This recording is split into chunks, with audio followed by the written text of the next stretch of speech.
No nii, täna on 5. veebruar ja ma olen sellises rannikulinnas lõunas nagu Conil de la Frontera. Väga ilus valge, üleni valge linn, väga ilusa rannaga. Aga miks ma siin olen? Ma ei peaks siin üldse olema, mul ei olnud see üldse plaanis. Aga juhtus see, mida ma kõige rohkem kartsin, et auto oleks katki. Ta liigub, aga ei ole turvaline sõita ega mõistlik. Et mis siis juhtus? Juhtus see, et ma olin 4 päeva tariifal enne seda ja ühel päeval ma käisin ära ka Gibraltaril. Niiviisi, et hommikul läksin, õhtu tulin ja siis sel laupäeval ehk siis eile hakkasin ma sõitma Seville, vot ma ei teagi, kuidas õige on, sest ma olen näinud siin nüüd erinevaid kirjapilte. Et ei olnud palju minna, oli mingisugune 150 midagi kilomeetrit, et ei olnud hullu. Läksin rahulikult oma 90-ga, 80-ga, seal olidki, kuna osaliselt see tee oli siuke, et ümbruskonnas olid erinevad põllumajanduspiirkonnad, siis seal oligi kiirusepiirang, kuigi tegelikult tee oli nii hea, et oleks iseenesest võinud sõita kiiremini. Ja mis siis eile juhtus? Juhtus see, et ühel hetkel hakkas auto vibama. Ma ise mõtlesin, et huvitav, et kas tee on kuidagi ebaühtlane, et asfalt on kuidagi ebaühtlane, et ma lihtsalt ei märka seda. Et ise olen kuidagi ajameelne. Aga siis ma sain aru, et ei, see ikka ei ole. Siis ma mõtlesin, et äkki mul oleks ref katki ja mingit pauku ega midagi ei käinud või kuidagi sosises tühjaks või pidasin auto kinni refidega, oli kõik nagu hästi, sõitsin edasi, vaatasin, et asi ikka on jama. Ja siis ma vaatasin, et ühel hetkel rool, kui on otse, siis ta kisub nagu ikkagi vasakule, mis ei peaks üldse nii olema. Ja siis võtsingi ette esimese linna, mis ongi see, kus ma olen. Kohe linna sissesõidu juures oli mingisugune suvaline kõrts, keerasin kohe sinna sisse, seal oli 3 vanameest, siuksed ehedad hispaanlased, kes mitte sõnagi muus keeles ei räägi. Google Translate abil siis ütlesin, et mul on vaja mehaanikut, juhatasid mu mehaaniku juurde. Kõik kohad olid loomulikult kinni. Mina, kes ma siin reisin, mul ei ole väga tähtsust, mis päev on, kas ta on tööpäev, kas ta on nädalavahetus, mis kuupäev on. Enamasti, kui ma teen videosid, siis ma nagu vaatan üle, et mis päev parasjagu on. Muidu nagu ei ole tähtsust sellel praegu siin.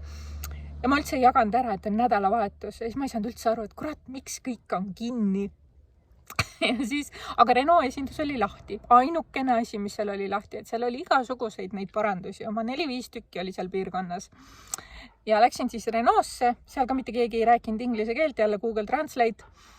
Ja inglise keelt siis tõlkisin otse hispaania keelde, sest kui tõlkida eesti keelest otse mingisse muusse keelde, siis võivad tulla huvitavad lahendused. Seda on proovitud, nii et ma üritan nagu inglise keele baasil tõlkida, kuhu iganes keelde mul vaja on enamasti reisidel. Ja siis sealt öeldigi, et vot kuule, et täna ei saa ja mañana ka nagu ei saa, aga vot esmaspäeval. Ja homme ongi esmaspäev. Ja siis selgub, mis saab. Et ühesõnaga, kui rool on otse, siis rattad hoiavad tibaviltu. Et arvatavasti on asi kuskil esisillas. Ma ise ei saa üldse aru, nagu mis juhtus ja miks juhtus, sellepärast, et ma olen olnud ülimalt hoolikas sel reisil. Ma olen teinud sellele autole ka regulaarselt hooldusi. Olen lasknud teha siis, ega ma ise seal õli ja filtreid ja midagi muud ei vaheta. Iga kahtlesema heli suhtes olen ma pöördunud varasemalt kohe ka mehaaniku juurde igaks juhuks.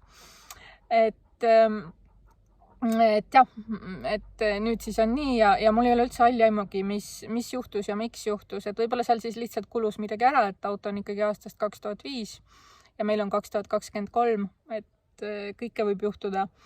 Ma tean, et ma ei ole kuskilt suurtest aukudest hooga läbi sõitnud. Mul pole nagu õieti hoogugi olnud, arvestades seda, et ma nagu sõidan põhimõtteliselt enamus aega 90 ja natuke peale. Ja kui tee on mingisugune kahtlane, siis veel aeglasemalt loomulikult. Et ma ei tea. Ühesõnaga homme hommikul 8:30 avatakse esimene see mehaanikukoda ja ma plaanin kohe 8:30 olla seal ukse taga, et kui meil sealt pikalt saadetakse, siis ma võtan kohe järgmise ette. Sest enamasti mehaanikutel on tööjärjekord ees ja ma ei pruugi üldse nagu kuskile vahele saada. ja võib juhtuda, et ma jään siia veel mõneks ajaks ootel, aga need 2 päeva olen ma siis lihtsalt rannas käinud, et siin oli 17-18 kraadi sooja.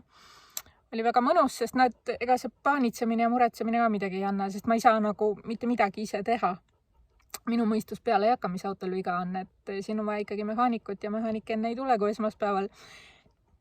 Nii et hoidkem pöialt, et kõik läks hästi ja seiklus jätkuks ja et nad võtaksid mu vahele ja teeksid ühe päevaga asja ära, et ei tekiks pikka aja seisakut ja et see kõik mind nagu päris ära ei laostaks. Et loodame, et läheb hästi. Kuna antud kirjelduse põhjal, et kui rool on otse, siis rattad hoiavad kõverdi ja auto sõidab natuke liiga palju vasakule, võib teha mitmeid järeldusi, et kas on esisilla viga või on roolilati viga või siin pakuti ka, et mingisugune andur. Et väga paljud inimesed on tulnud erinevate mõtetega. Nii et eks me näe, kuidas läheb. Aga üks põhjus, miks ma olen olnud kokkuhoidlik, on ka tegelikult olnud see, et kuna kogu see trip kokku on oma 10 000 kilomeetrit ja selle aja jooksul võib ka hooldatud autoga mida iganes juhtuda ja mingi tagavara selle jaoks rahaline pagas peab olema. Et sellele mõeldes olen ma ka olnud kokkuhoidlik.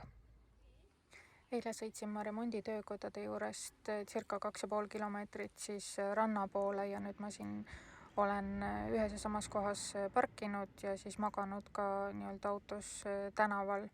Hästi siuke rahulik piirkond on, et siin on mõned söögikohad, et kohalikud lõbutsevad seal, aga õhtul lähevad kõik laiali, et vaikne ja rahulik on. Mul on hea meel, et vahetult peale seda, kui see äpardus juhtus, suht-koht kohe ruttu tuli see sama linn. Et vast ma sõitsin oma, ma ei tea, 10 kilomeetrit või midagi sellist, et mitte oluliselt rohkem. Ja nüüd hoidkem kõik päkku, et homme läheks hästi ja et seiklus saaks jätkuda. Siit koju on mingisugune 5000 kilomeetrit või natuke isegi peale, nii et auto tuleb teha korda. Siin ei ole isegi mingit muud teist lahendust.